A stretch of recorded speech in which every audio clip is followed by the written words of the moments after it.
Bonjour, Monsieur Abdelkhad. Bonjour, monsieur Lanza. Alors, on est en direct avec ceux qui nous suivent habituellement.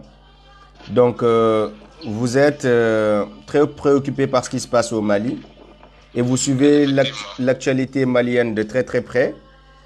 Donc, aujourd'hui, on va aborder un peu la question de ce coup d'État, ce qui est considéré comme un coup d'État par certains, que nous ne considérons pas comme un coup d'État pour ce qui nous concerne. Qu'est-ce que vous pensez de cette situation-là qui prévaut actuellement au Mali? Tout d'abord, je vous remercie pour m'avoir donné la parole. Mais aussi, dès l'entame de mes propos, je tiens à dire que je suis sénégalais et qui connaît la relation qui existe entre le Sénégal et le Mali, qui est un peuple frère. Donc, nous ne pouvons que nous intéresser à la situation malienne. Et je tiens aussi à rappeler que le Sénégal et le Mali ont la même devise, c'est-à-dire un peuple, un but, une foi. Modibo Keïta a eu la sagesse de maintenir cette devise pour le peuple malien parce qu'il savait pour moi qu'il y aurait une génération qui comprendrait le sens de cette devise-là qui nous unit. Donc je pense que ce peuple-là, aujourd'hui nous sommes à l'avènement de ce peuple-là. Donc par rapport au coup d'État, personnellement, je n'ai pas de position tranchée. Je ne dis pas que c'est bien, je ne dis pas que c'est mauvais. Pourquoi je ne dis pas que c'est mauvais? Contrairement à ceux qui nous rabâchent de manière mécanique qu'il faut un retour de l'ordre constitutionnel. Vous savez, si le jeu démocratique est libre et transparent, si le jeu démocratique est libre et transparent, donc on ne peut que souhaiter qu'il y ait un ordre constitutionnel. Mais quand ce jeu-là est biaisé, quand les élections ne sont pas libres et transparentes, dans ce cas, on ne peut pas vraiment demander à ce que l'ordre constitutionnel soit respecté. Donc ça, c'est pour répondre aux propos de M. Alassane Dramane Ouattara, si c'est bien ça. Oui, maintenant aussi, pourquoi pour l'instant je ne suis pas enthousiaste par rapport à ce coup d'État? C'est parce que j'attends de voir comment les choses vont évoluer. Parce que vous savez, on nous a habitués à des coups d'État, on a vu beaucoup de choses. Donc pour moi, il faut rester prudent, voir d'abord quelle est l'option choisie par les putschistes et ensuite dire si nous sommes vraiment favorables en tout cas aux actes qu'ils posent ou non. Donc là, vous ne pouvez pas vous ne voulez pas juger le coup d'État, ce que vous le considérez comme un coup d'État ou une révolution déjà? Bon, pour moi, surtout ces notions, c'est pas le plus important. Ce qui est le plus important, c'est où est-ce que ça va amener le Mali. Parce que de toutes les façons aussi, je pense que nous sommes tous unanimes là-dessus. S'il n'y avait pas ce geste-là, le Mali allait s'enliser dans une impasse. Donc, on peut dire que ce coup d'État a permis soit un coup d'État, une révolution, peu importe le nom qu'on lui donne, mais nous sommes tous d'accord que cela a permis au Mali d'avancer vers un avenir peut-être plus souhaitable. D'accord. D'accord. Donc voilà, depuis, on a vu que ces soldats sont en train de combattre le terrorisme, ils sont en train d'effectuer des missions qui sont bien coordonnées par les personnes actuellement aux commandes au Mali. Donc c'est ce combat-là qu'ils mènent contre les djihadistes est en train de donner un résultat qui est satisfaisant. Hein? Donc maintenant, qu'est-ce que vous pensez du rôle de la CEDEAO en fait? Parce que nous avons vu d'abord la CEDEAO condamner le Mali, condamner ce qu'ils ont considéré comme un coup d'État. Ensuite, nous voyons qu'il y a bien un chantage de la CEDEAO, de cette organisation de la CEDEAO, qui avait donné espoir à ces militaires-là de lever les sanctions qui pèsent sur le Mali. Et nous avons vu hier la déclaration de la CEDEAO qui n'est pas du tout satisfaisante, qui ne nous rassure surtout pas par rapport à la démarche qu'on attendait. Bon, je ne peux que déplorer la posture de la CEDEAO par rapport à cette affaire. Parce que moi, là où j'attendais la CEDEAO, c'est que la CEDEAO intervienne au moment opportun. Quand on voit des chefs d'État qui violent leur constitution, quand on voit des chefs d'État qui ne respectent pas les principes démocratiques. Donc moi, c'est en ce moment-là que j'attends l'intervention de la CEDEAO pour dire ces quatre vérités à ces chefs d'État. Mais une fois que le peuple mène son combat et qu'il obtienne gain de cause, que la CEDEAO vienne ensuite pour dire au peuple ce qu'il faut faire, moi je ne suis pas du tout dans cette logique et je désapprouve cette posture-là. C'est pour cela que je désapprouve fortement la posture de la CEDEAO actuellement, parce que pour moi, c'est au peuple malien de décider de ce qui est bon pour lui. C'est au peuple malien de donner un contenu à cette transition-là et non à la CEDEAO. Parce que la CEDEAO a montré ses limites. Et aussi, comme le disait Aristote, nul n'est meilleur juge d'une maison que celui qui l'habite. Donc c'est le peuple malien qui sait réellement ce qui l'arrange, quelle durée l'arrange, mais ce n'est pas aux autres de définir ça pour le peuple malien. D'accord. C'est pour ça que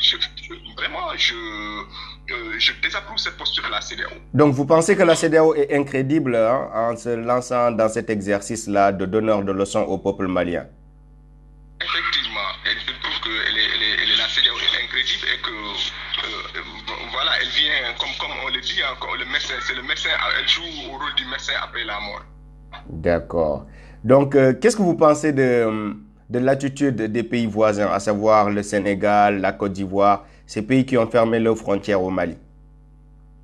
Bon, on peut dire que le Sénégal a été un peu plus prudent par rapport à d'autres pays comme la Guinée et la Côte d'Ivoire, parce qu'au Sénégal, quand même, bon, le président Macky Sall avait dit que cette solution-là n'était pas viable. Mais quand même, je déplore leur posture, parce qu'un pays comme le Sénégal, qui a de fortes relations avec le Mali, ne devait pas avoir une posture attentiste par rapport au Mali. Pour moi, si le Sénégal peut se permettre aujourd'hui d'envoyer des soldats jusqu'en Arabie Saoudite, dans d'autres pays, et que le Sénégal ne fasse rien pour appuyer militairement le peuple malien, mais ça, pour moi, c'est inacceptable. Le président Macky Sall aurait pu jouer un rôle de leadership dans cette histoire du djihadisme au Mali, mais il ne l'a pas fait, alors que cette menace, elle nous concerne nous tous. Aujourd'hui, si le Mali bascule entre les mains des djihadistes, mais le Sénégal est menacé. Et d'abord par les pays, en tout cas les pays voisins du Mali, et par les pays de la CEDEAO, mais non pas attendre que le peuple mène son combat et ensuite venir lui dicter ce qu'il a à faire. D'accord. Donc, alors, on voit aussi qu'il y a de plus en plus une coopération entre le Mali et la Russie. Alors, beaucoup d'Africains sont très prudents sur cette nouvelle coopération avec les Russes. Donc, si vous voulez un tout petit peu donner votre avis par rapport à ce changement de trajectoire, si l'on peut se permettre de le dire ainsi, au changement de ligne, changement de ligne entre la coopération france-africaine et la coopération russe. Bon, je pense que d'abord, on va partir des faits et peut-être donner notre position par rapport à tout ça, parce que ce qu'on a constaté, c'est que les officiels russes ont été reçus par les putschistes. Pour ça, c'est un fait, mais ce ne sont pas seulement eux. On a vu aussi que la France, à travers ces officiels, s'est rendue aussi auprès des putschistes. Donc, je trouve que c'est l'ordre normal des choses. Les putschistes, quoi qu'on puisse dire, cherchent une légitimité. Aujourd'hui, donc, si des autorités se déplacent pour aller les voir, ils vont l'accepter. C'est pour cela, d'ailleurs, c'est peut-être pour cela qu'ils acceptent de négocier avec la CEDEAO. Mais moi, je tiens à les alerter par rapport à tout ça. C'est bien, il faut chercher de la légitimité, mais quand même, attention, parce qu'en fin de compte, ce qui importe, c'est ce que le peuple malien pense de votre action, mais ce n'est pas ce que les autres pensent. Même si tout le monde est contre vous et que vous avez le peuple malien avec vous, pour moi, c'est l'essentiel. Si vous avez le peuple malien avec vous, vous avez Dieu avec vous, et si vous avez Dieu avec vous, vous n'avez peur de personne. Donc moi, c'est comme ça que je vois les choses. Que les Russes viennent, que les autres viennent, c'est normal. Tout le monde, ils doivent recevoir tout le monde. Et après, quand il s'agit de prendre une décision, qu'ils prennent la décision la meilleure pour le Mali et non pour satisfaire d'autres entités. Voilà, pour moi, il ne s'agit pas de satisfaire des puissances occultes et autres. Ceux qui méritent en tout cas leur respect, ceux qui méritent en tout cas... de considération. Effectivement, c'est le peuple malien. Voilà. Donc, alors, comment vous voyez l'avenir du Mali après ce coup d'État-là? Voilà, l'avenir du Mali, moi, je le conçois à travers, en tout cas, ce qui va sortir des discussions entre ceux qui sont actuellement les nouveaux arrivants, ceux qui sont au pouvoir et le peuple malien. Donc, pour moi, l'avenir du Mali se construira au sein du Mali. C'est aux Maliens de discuter, c'est aux Maliens de voir ce qui les arrange. Et ensuite, ils peuvent proposer ça à la CEDEAO et aux autres. Donc, moi, c'est comme ça que je conçois l'avenir du Mali. Et aussi, peut-être ce sera d'ailleurs une invitation au peuple malien. C'est-à-dire que nous, aujourd'hui, on doit aller au-delà de la CEDEAO des chefs d'État, mais on doit aller vers la CEDEAO des peuples, tout à fait. Le peuple malien doit savoir qu'il a des soutiens partout en Afrique. Et que, d'ailleurs, j'ai entendu un monsieur qui le disait qu'il était prêt à cotiser aujourd'hui s'il fallait aider le peuple malien. Donc, il y a des Sénégalais qui sont prêts à cotiser aujourd'hui. Il y a même un avion qui est prévu pour tous les panafricains de Paris qui souhaitent se rendre au Mali à partir du 20 septembre. Donc, nous lançons cet appel à tous ceux qui voudraient s'inscrire pour effectuer un voyage au Mali pour aller soutenir le peuple malien. Vous me donnez vos prénoms et nous allons les faire parvenir aux personnes qui sont en train d'organiser ce voyage-là. Voilà. Effectivement. Donc, il y a pas mal de bonnes volontés qui sont prêtes à soutenir, le Mali. Donc, pour moi, actuellement, ceux qui sont au pouvoir doivent éviter de se décrédibiliser en voulant obtenir l'agrément des autres qui ne travaillent pas pour l'intérêt du Mali, mais ils doivent compter sur leur peuple, ils doivent compter sur tous les peuples africains qui sont aujourd'hui prêts à les aider. Mais aussi, il faut qu'il y ait une condition à cela. On ne va pas les aider pour les aider. Il faut que les putschistes nous donnent les gages d'une réelle volonté qu'ils sont là pour travailler au profit du peuple malien. Si cela est avéré, alors que toutes les bonnes volontés, tous les patriotes qui sont en Afrique, au niveau de la diaspora, feront tout ce qu'ils peuvent pour soutenir ce peuple-là dans ce combat légitime qu'il est en train de mener. D'accord. Donc, je rappelle que vous êtes responsable politique à Richard Toll et que vous êtes aussi dans cette campagne agricole. Et si vous voulez aborder un tout petit peu aussi ce que vous êtes en train de faire en ce moment-là pour la campagne agricole qui est lancée par votre leader, que je rappelle, M. Ousmane Sonko. Effectivement, il y a un projet de vacances agricoles patriote qui a été lancé par notre parti, le PASTEF. Les objectifs, on peut citer entre autres objectifs, c'est en tout cas de permettre à la population de produire davantage. Parce que, comme vous le savez, nous sommes dans un contexte un peu difficile avec le coronavirus et on sait que les pays qui vendaient leur production agricole à nos pays, ces pays actuellement sont aussi en difficulté. Dans des situations pareilles, les gens ont tendance à garder leur production pour eux-mêmes. Donc, l'avenir est incertain pour nos pays qui ne sont pas autosuffisants sur le plan agricole ou bien sur le plan alimentaire. Mais aussi, c'est d'inviter cette jeunesse-là qui actuellement ne fait plus les navetanes, mais qui est là, qui est une force vraiment à actionner pour le bien du peuple. Donc, notre parti a jugé utile d'impliquer cette jeunesse-là pour bâtir quelque chose de meilleur pour notre pays. C'est pour cela, nous aussi, nous avons naturellement adhéré à ça parce que c'est vraiment un don de soi. Et actuellement, au niveau du département de Dagana, nous avons pratiquement quelques 40 hectares de projets pour... 40 hectares Ah ouais? Oui, bon, si, oui, mais quand même, vous savez, il y a des projets qui appartiennent à des bonnes volontés, mais il y a un projet qui est en train d'être piloté par la coordination départementale.